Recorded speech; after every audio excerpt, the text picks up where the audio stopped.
एक बात हमेशा ध्यान रखो दोस्तों।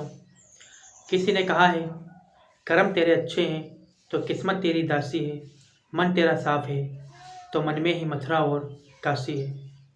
नमस्कार दोस्तों, हमारे चैनल ज्ञानधारा एसटीपी में आपका स्वागत है। मैं आशीष कुमार आज फिर आपके लिए एक नई कहानी लेकर आया हूँ, एक नई सीख लेकर आया हूँ, एक नई सोच लेकर आया हूँ। तो दोस्तों, कहानी को पूरा सुने, वीडियो को अंत तक देखें, कहीं पर भी स्किप ना करें, क्योंकि शायद यह कहानी आपके जीवन को सुधार सकती है, शायद आपकी सोच में परिवर्तन ला सकती है। इसलिए दोस्तों, कहानी को पूरा सुने, वीडियो को अंत तक देखें। तो आइए दोस्तों, अब हम आपको कहानी की ओर ले चलने से पहले यह बताना चाहता हूँ, अगर हमारे चैनल ज्ञानधारा एसटीपी को सब्सक्राइब नहीं किया है तो सब्सक्राइब कर लें, ताकि आपको हर रोज़ एक नई कहानी मिल सके। तो आइए दोस्तों, अब हम आपको कहानी की ओर ले चलते हैं। जैसे कि एक भिखारी था और वह एक चौराहे पर रोज़ जा कर के भीख मांगा करता था। आने जाने वाले राहगीरों से वह पैसे मांगा करता था। दोस्तों, जो भिखारी था वह ज़्यादा बूढ़ा था और इतना कमज़ोर भी था कि उसकी एक एक हड्डी आप गिन सकते थे, इतना वह कमज़ोर था और बूढ़ा था। तो वह रोज़ चौराहे पर जा कर के लोगों से भीख मांगा करता था।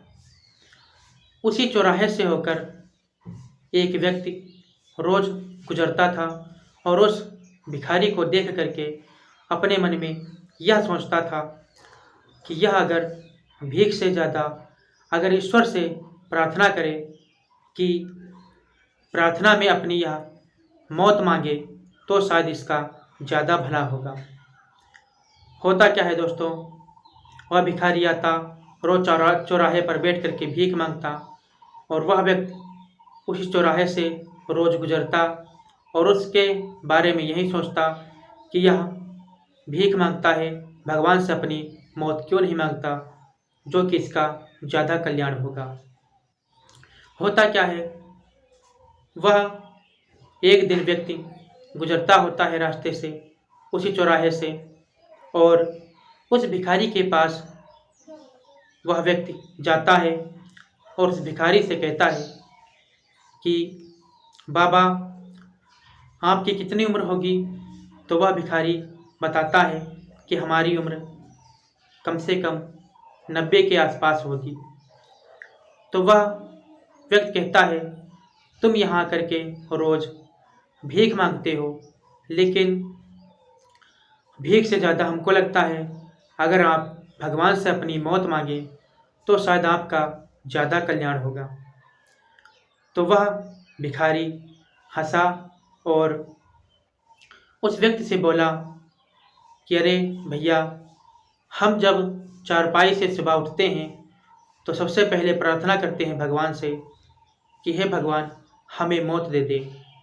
मैं सुबह चारपाई से उठता हूँ, भीख तो यहाँ बाद में मांगने आता हूँ, लेकिन इससे पहले मैं भगवान से अपनी मौत की प्रार्थना करता हूँ कि हमें भगवान मौत दे दे।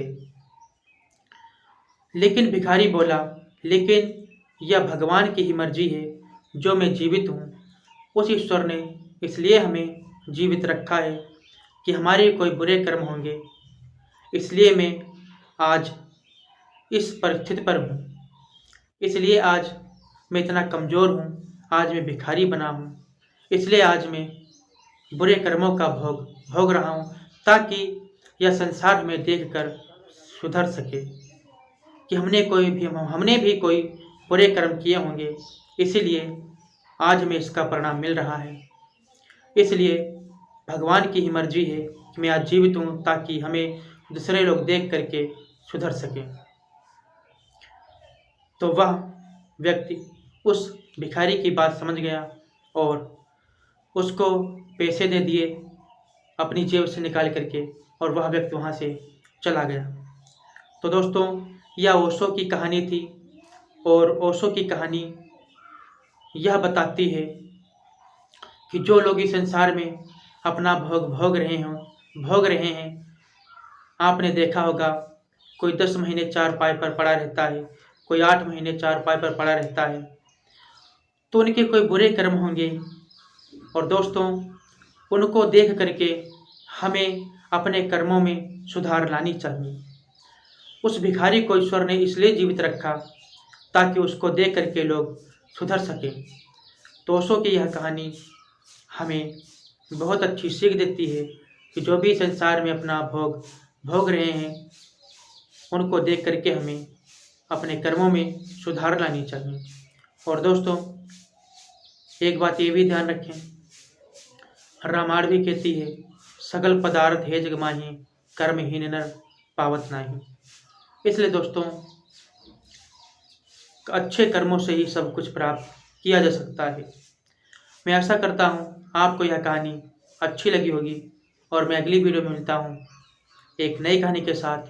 तब तक के लिए दोस्तों, नमस्कार।